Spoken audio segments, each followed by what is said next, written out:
The church is supposed to direct the government. The government is not supposed to direct the church. That is not how our founding fathers intended it. That was a United States Congresswoman just revealing how unbelievably ignorant she is about our system of government and our Constitution. Yes, that was Lauren Boebert.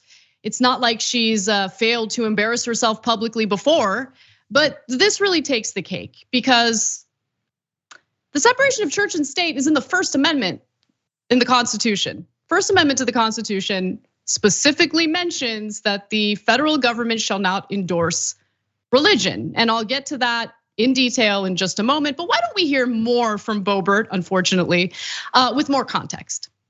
The reason we had so many overreaching regulations in our nation is because the church complied. The church is supposed to direct the government. The government is not supposed to direct the church. That is not how our founding fathers intended it. And I'm tired of this separation of church and state junk that's not in the Constitution. It was in a stinking letter and it means nothing like what they say it does. So she's wrong about everything, and we'll address the stinking letter first. I want to go to graphic 2 here because she's referring specifically to a letter that Thomas Jefferson wrote to a group of Baptists in Connecticut back in 1802. Okay, so what did he say in that letter? Believing with you that religion is a matter which lies solely between man and his God, that he owes account to none other for his faith or his worship, that the legitimate powers of government reach actions only and not opinions. I contemplate with sovereign reverence that act of the whole American people which declared that their legislature should make no law respecting an establishment of religion or prohibiting the free exercise thereof, thus building a wall of separation between church and state. Now, the US Constitution doesn't specifically say separation of church and state, but it implies that and specifically says that the US government should not endorse a specific religion. So let's go to graphic 4 here. This is again from the United States Constitution, which Lauren Boebert, as a United States Congresswoman, should probably put a little time aside to read. Congress shall make no law respecting an establishment of religion or prohibiting the free exercise thereof. So literally what she was referencing in that stinking letter is in the United States Constitution. So, I mean, but like, why are we even bothering, right? Because it's not like she cares. It's not like the people she's speaking to care. They wanna live under theocratic rule.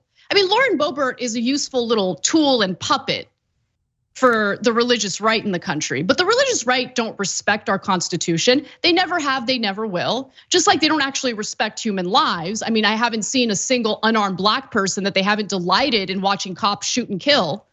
But just putting that aside for a second, just like the complete disrespect of our Constitution while purporting to be the most patriotic people in the country is hilarious to me.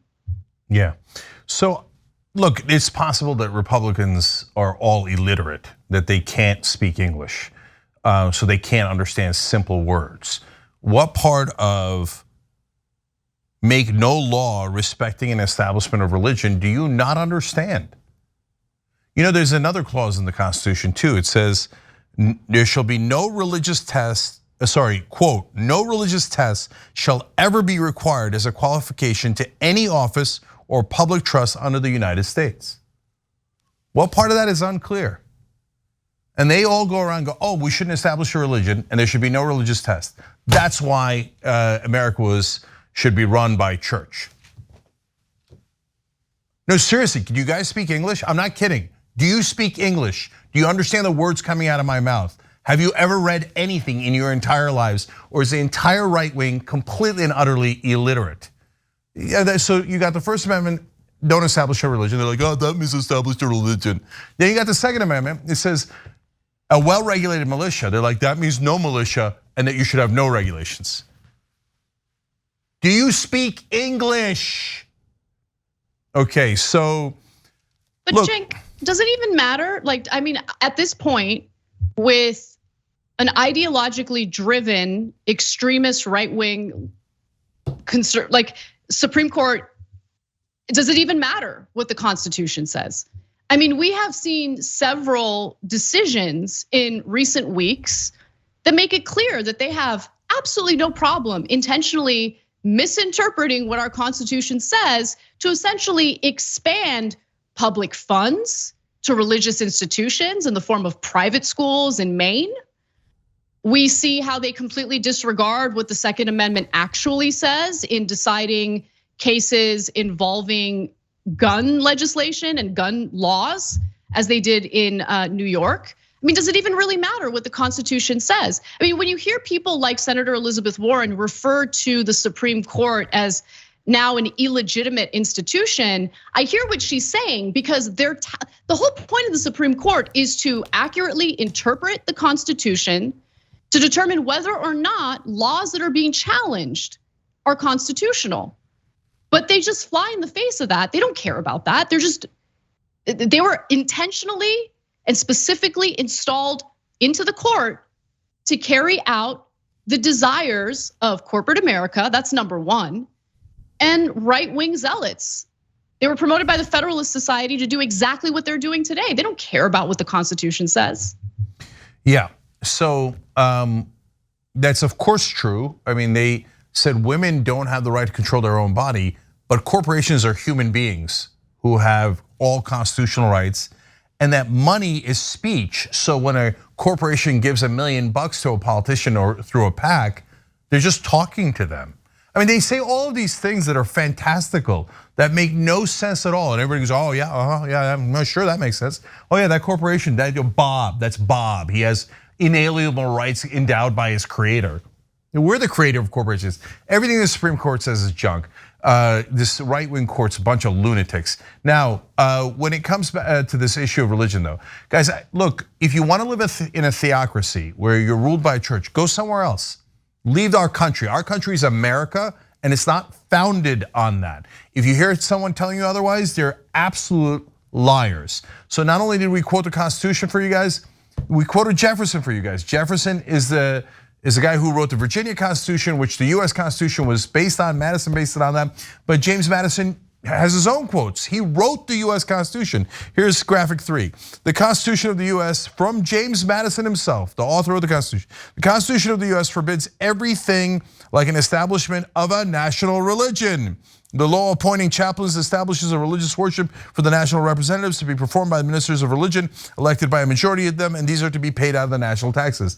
That last part is saying that James Madison, the guy who wrote the Constitution, doesn't even want chaplains. He thinks it's not right for the government to pay for chaplains to give even a simple prayer, because he said we would not establish a national religion. Well, is it really all the founding fathers? Well, remember there was John Adams, and John Adams really disagreed with Thomas Jefferson on a lot of things, and he disagreed with Madison on some things.